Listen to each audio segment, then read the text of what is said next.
When someone pulls away from you, ignores your effort, or outright rejects you, the immediate urge is to speak, to explain, to ask why.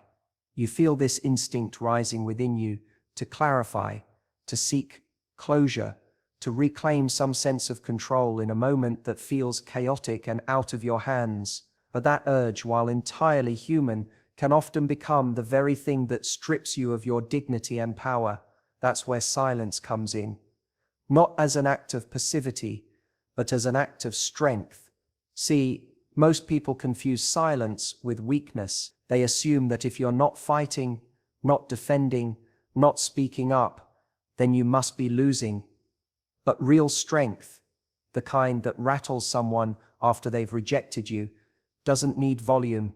It doesn't need desperate texts or teary explanations. It doesn't need late-night calls or endless attempts to be understood. Real strength is silent. It's composed. It's unbothered on the surface, even if the heart is breaking underneath. Think about this.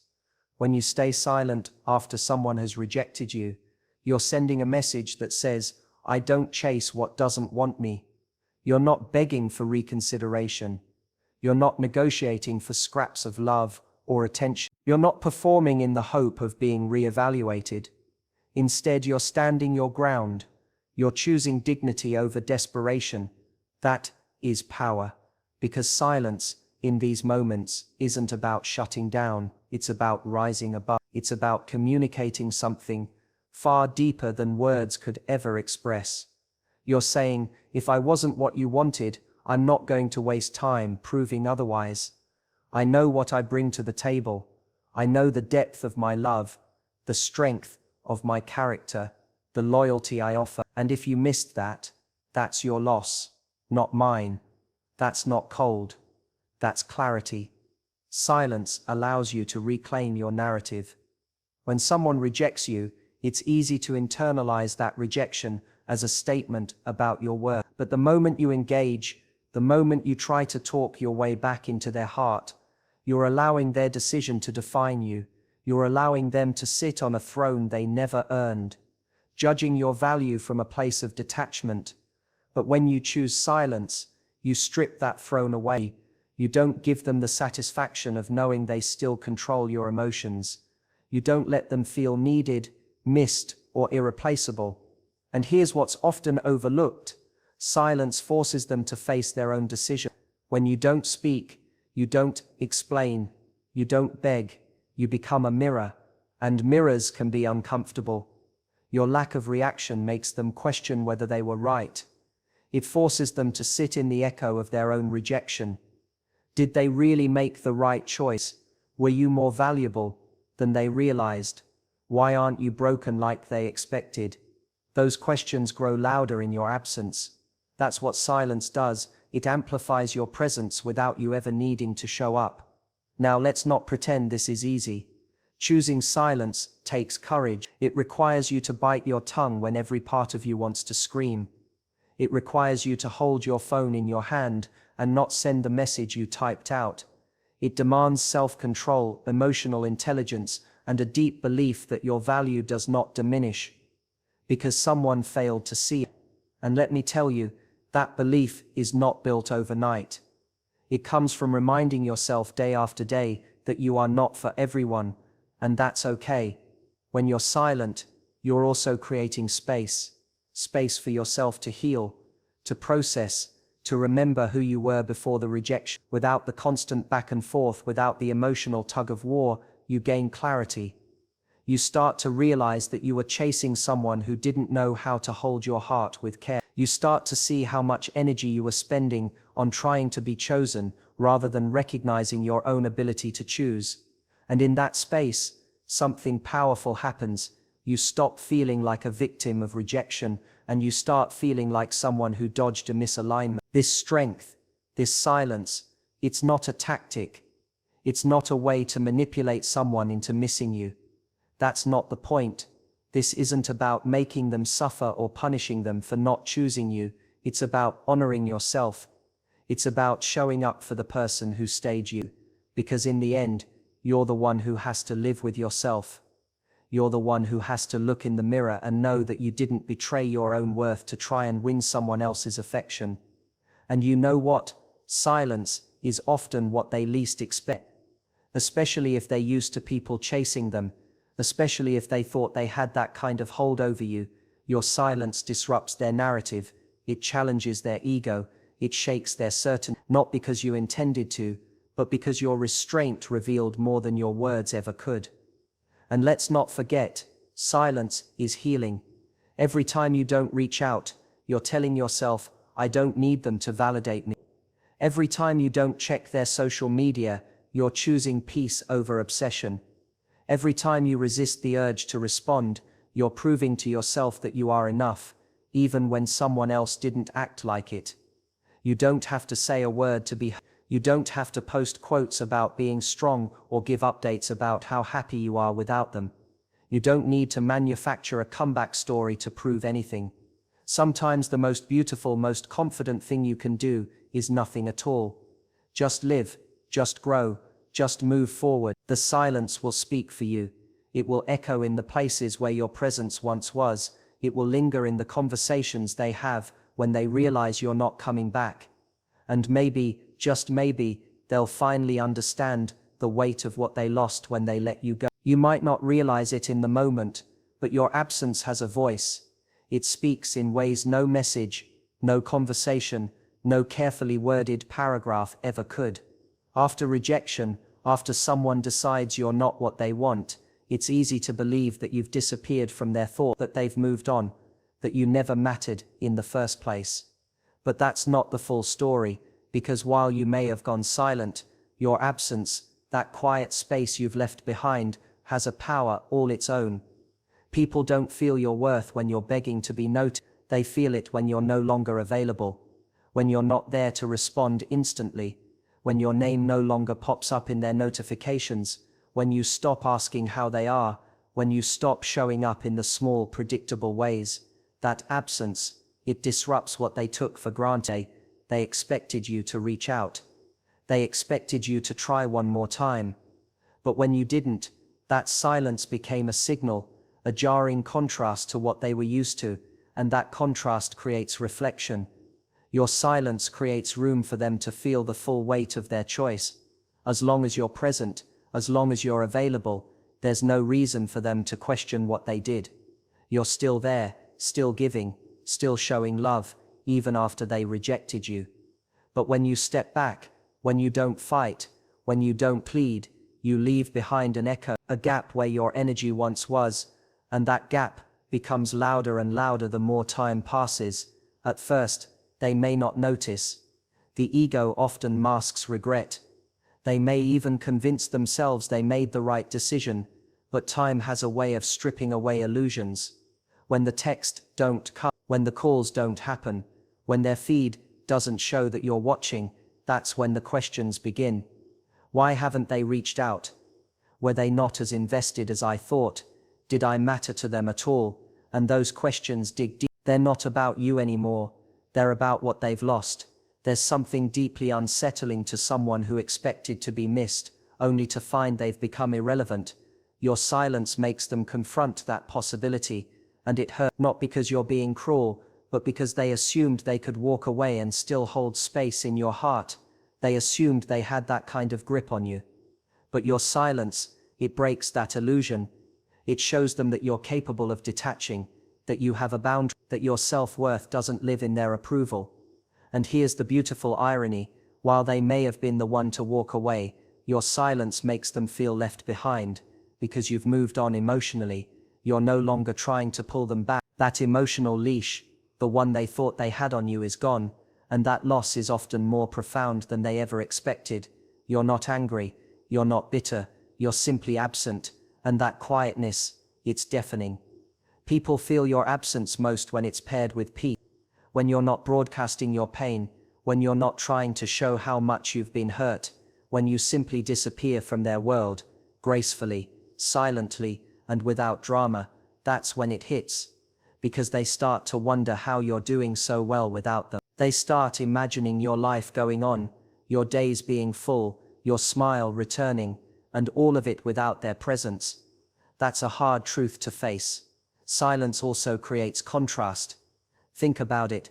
When you were present, there was effort, there were kind words, thoughtfulness, connection. And now there's nothing. That shift doesn't go unnoticed. In fact, it highlights what they no longer have. People often don't appreciate something until it's gone. Your absence magnifies everything you brought into their life, the emotional safety, the attention, the love. And now that it's missing, it becomes obvious how much space you once took up, not physically, but emotionally. And let's not forget the role of imagination. When you go silent, you let their mind wander, and that's powerful, because the unknown often carries more emotional weight than anything you could actually say or do. What are you doing? Who are you with? Have you already moved on?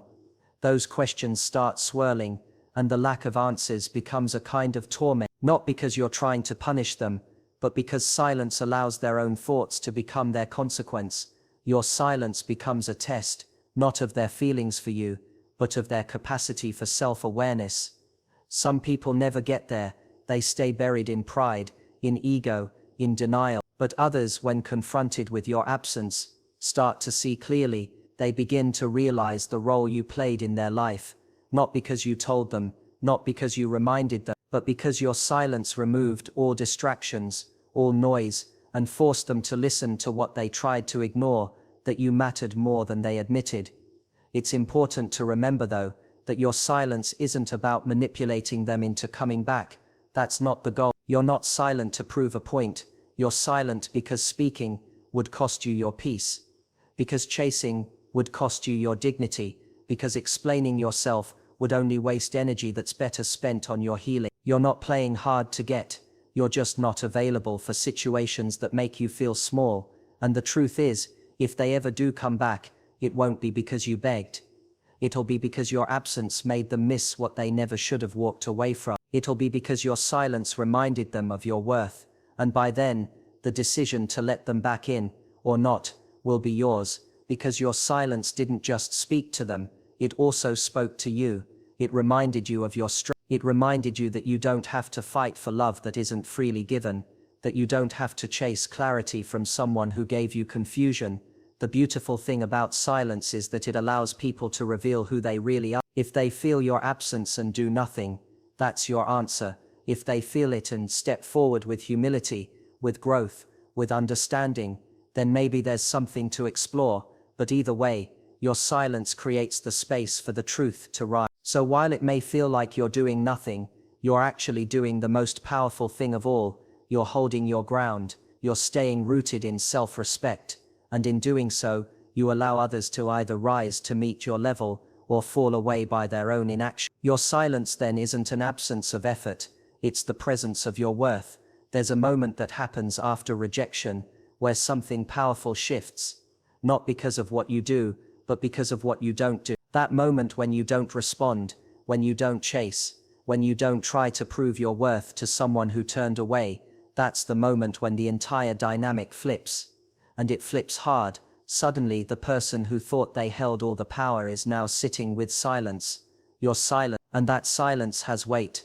It has gravity. It becomes a mirror reflecting back the power they thought they had, now clearly gone.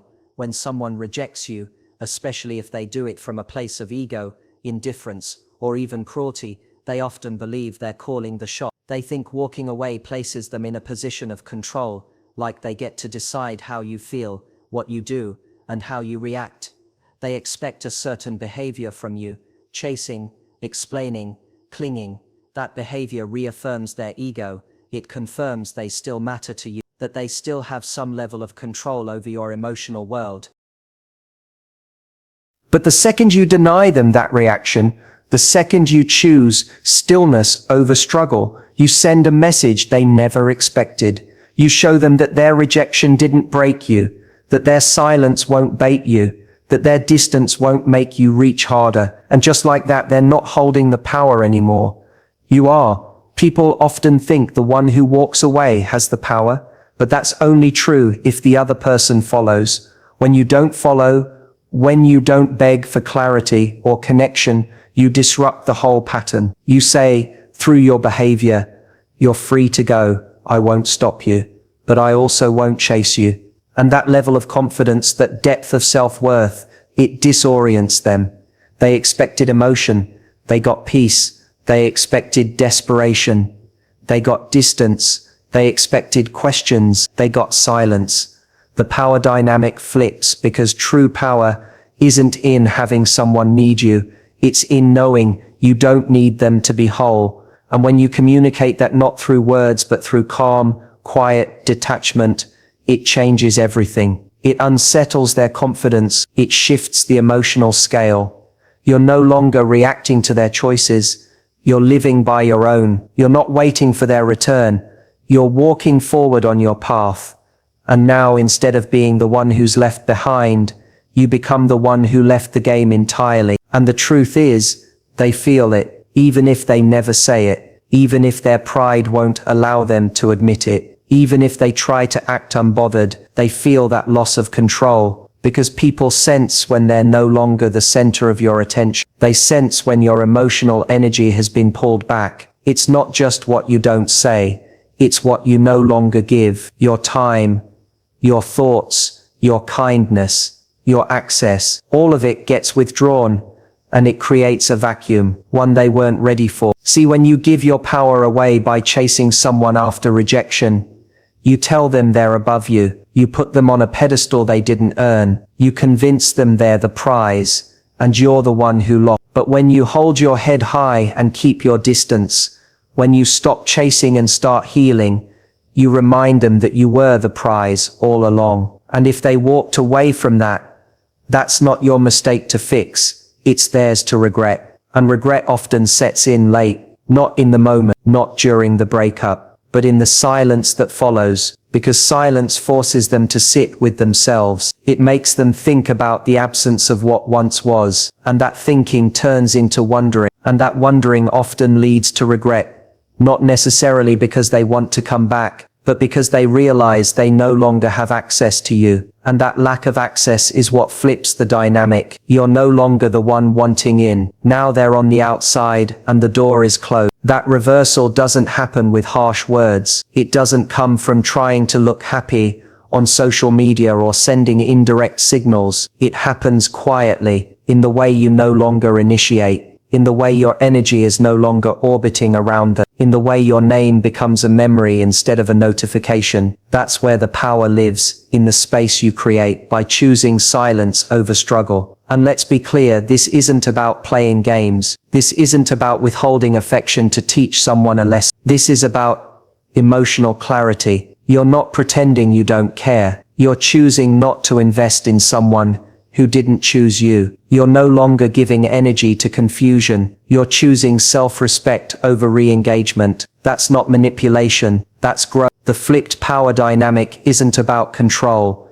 It's about alignment. You've realigned yourself with your own value. And in doing so, you've disrupted the balance they were counting on. The moment you stop trying to win them back, the whole game ends. And suddenly, they're the ones left with the realization that your presence was never guaranteed, that they don't get endless chances, that when you say nothing, it's not because you're weak, it's because you've outgrown the need to explain your worth to someone who didn't recognize it. And when that shift happens, when you pull back without making noise, they start to remember everything you brought into their life, the emotional safety, the genuine effort, the little things they never noticed, and those memories, they become louder in your absence. Your stillness becomes their storm. Your silence becomes the soundtrack to their second guessing. This reversal of power is the gift that comes when you choose yourself, when you realize that the most attractive thing you can do is walk away from what hurts you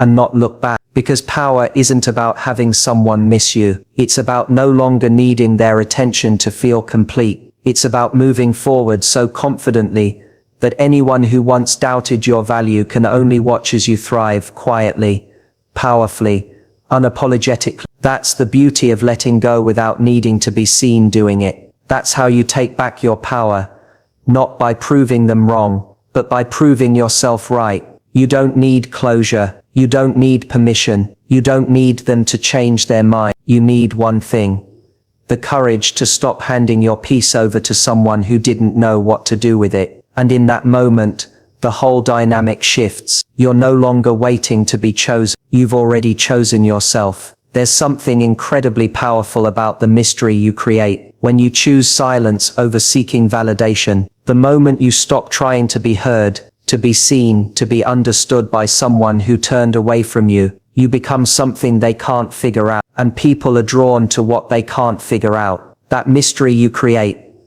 it's not a game, it's not manipulation, it's the natural result of choosing peace over drama, self-respect over explanation, and it's in that space, that quiet withdrawal, that their curiosity begins to grow. We live in a world where everyone expects immediate responses. People are used to getting attention on demand, replies within seconds, closure served to them on a silver platter. So when someone rejects you or pulls away and you don't respond how they expected, when you don't chase, when you don't cry out for clarity, you become an anomaly. You break the pattern, and anything that breaks a pattern becomes noticeable. Your silence interrupts the rhythm they were counting on. That interruption sparks curiosity.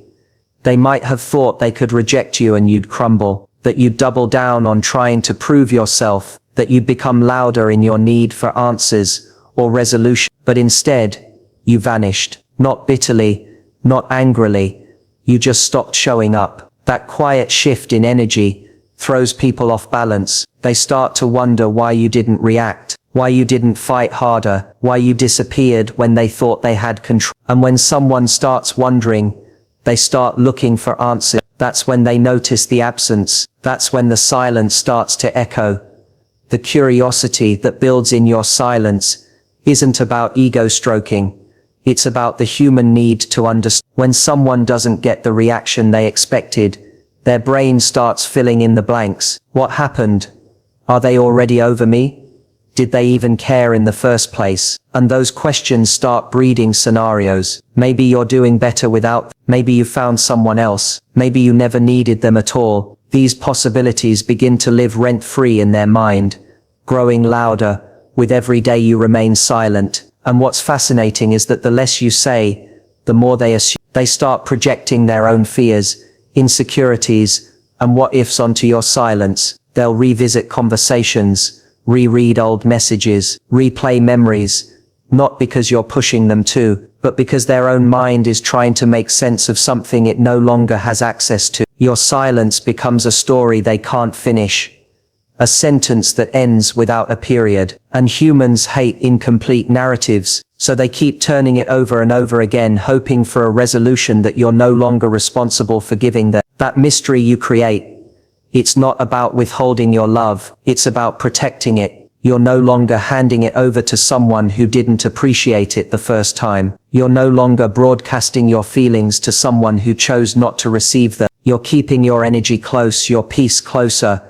and letting your silence build the boundary that their words couldn't. That's not coldness, that's wisdom. That's what growth looks like. And let's be honest, most people are drawn to what they can't easily have. When you were available, when you were open, when you were present, they may have taken you for granted. They knew you'd answer, they knew you'd care, they knew you'd be there no matter how they treated you. But now that you're silent, now that you're no longer offering those things on demand, you've become the opposite of predictable. You've become rare, and rarity commands attention. They start to wonder why the version of you that once made them the center of your world no longer revolves around them. They notice the energy shift, and it bothers them, even if they pretend it doesn't, even if they act indifferent, because people notice when energy goes missing. They may not value it while they have it, but they always notice when it's gone. Your silence makes them second-guess themselves, and in that space of uncertainty, they begin to crave the comfort they once had with you, but now it's no longer available, and that's what creates desire. Not because you're teasing them or holding something over their head, but because you're no longer trying to convince them of your value. You've stepped back, you've taken yourself out of the equation, and now they have to do the work of figuring out what they lost. And while they're trying to make sense of your silence, you're using that silence to grow, to focus inward, to reconnect with who you are outside of their opinion. You're not wasting energy trying to be understood by someone who didn't understand you in the first place. You're using that same energy to understand yourself. That's the shift. That's the quiet revolution that begins the moment you choose silence over chaos. Because while curiosity may pull them back toward you, you're no longer sitting where they left you. You've emotionally, mentally, sometimes even physically, you've evolved in the silence, you've redefined yourself. So if and when they circle back, they won't be finding the same person they once walked away from. They'll find someone stronger, someone more grounded, someone who no longer needs their presence to feel complete. And that realization, that hits harder than anything you could have said. Because when someone expects you to be broken and they find you thriving, when they expect you to be waiting and they realize you've gone, when they expect to still hold a piece of your heart and find they no longer do, that changes the game. That mystery you created in your silence has now become a mirror they have to look into, one that reflects not your weakness, but your strength. So no, your silence isn't empty. It's filled with meaning. It's filled with growth. It's filled with the quiet, undeniable truth that you've stepped into your power. You didn't need to yell or cry or explain your worth. You just needed to walk away quietly, gracefully,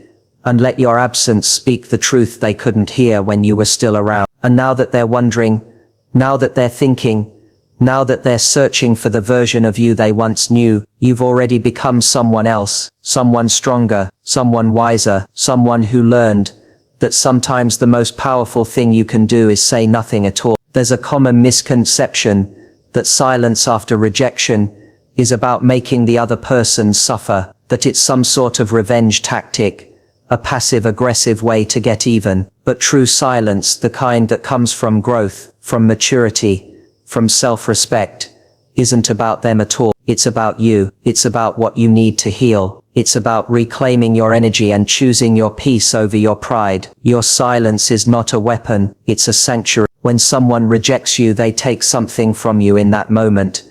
Your certainty, your confidence, your emotional stability. It shakes you. Whether you saw it coming or not, the sting of rejection can leave your thoughts spinning. And in that spinning, it's tempting to reach out, to keep engaging, to try and fix something that's already fallen apart. But when you choose silence, you're not just refusing to speak to them, you're choosing to stop feeding the chaos. You're choosing to step out of the emotional noise, so you can finally hear yourself again. Silence gives you space, and that space is where healing happens. It's where you stop thinking about how to win them back, and start asking yourself why you wanted someone who let you go in the first place. It's where you begin to unravel all the ways you may have abandoned yourself in the process of trying to be chosen. That silence isn't cold, it's warm, it's reflective, it's necessary, because in the noise of chasing, explaining, defending, you lose sight of yourself. Silence brings you back. You're not going quiet because you're trying to be mysterious. You're not staying away to play a game. You're doing it because your peace matters more than their attention. You've realized that every time you reached out, you felt a little smaller. That every unanswered message chipped away at your self-esteem. That every attempt to be seen only reminded you how invisible you'd become to someone who once claimed to care. So now you're done giving away pieces of yourself in the hope that they'll suddenly see your worth. You're saving those pieces for you. Your silence isn't about pride, it's about protection. It's about recognizing that your heart is valuable, and not everyone deserves access to it. Just because someone had a front row seat to your vulnerability doesn't mean they get to keep that seat forever. When they reject you, whether directly or indirectly, they've chosen to step back. Your silence is simply you respecting their choice. And more importantly, it's you choosing not to argue with it, not to convince them otherwise, not to negotiate your worth with someone who couldn't see it on their own. And while they might take your silence as indifference, you know the truth. It's not that you don't care, it's that you care enough about yourself to walk away from a place that no longer nurtures you. That takes strength, to sit in the discomfort of missing someone and still not reach out, to feel the pull of old habits and still choose not to go backward, to want closure and yet find peace in the fact that maybe you won't get it. That kind of emotional discipline isn't easy, but it's necessary. Because here's the thing, when you break your silence too early, when you reach out before you're healed, you don't get resolution, you get reopened wounds, you get more questions, you get sucked back into the same emotional loop that left you feeling powerless. Silence, when honored, becomes a boundary, and boundaries are the birthplace of healing. They're how you tell yourself, I matter, my feelings matter, and I won't keep pouring into places that leave me empty. That silence also clears the emotional. It allows you to see the situation as it truly is, not how you wanted it to be. When you're constantly communicating, constantly hoping, you create a fantasy. You live in a story that keeps you stuck. But when the noise stops, and you're left alone with your thoughts, you start to see the red flags you ignored. You start to realize the effort wasn't mutual. You start to understand that sometimes love isn't enough.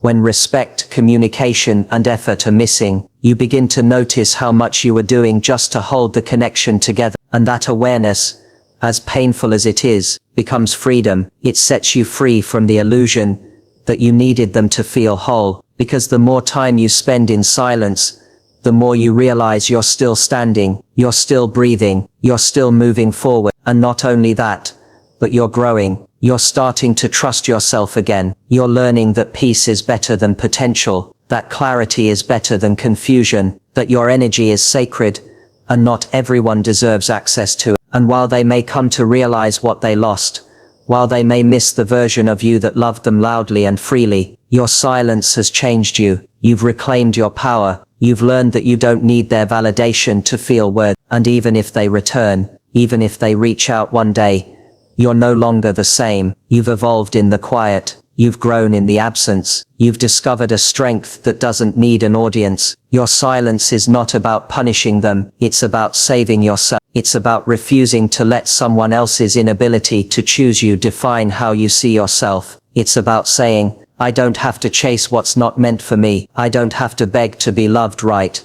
You're not being stubborn.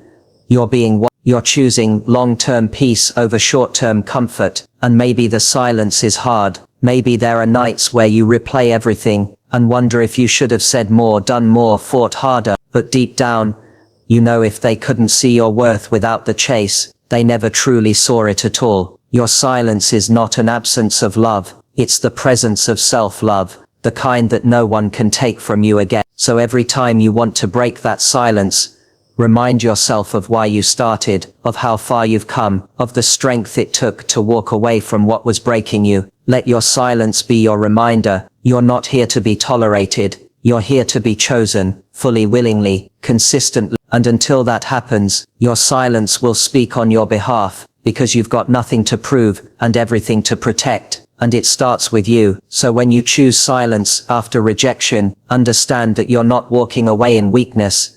You're rising in strength. You're not punishing anyone. You're protecting your peace. That silence, it speaks volumes. It shifts the dynamic. It invites reflection. It rebuilds you. And while they may feel the emptiness you left behind, you'll be filling yourself with clarity, dignity, and self-worth. You're not disappearing. You're evolving. And in that evolution, you're reminding the world, and most importantly yourself, that your value was never up for debate. You've said everything you needed to by saying nothing at all.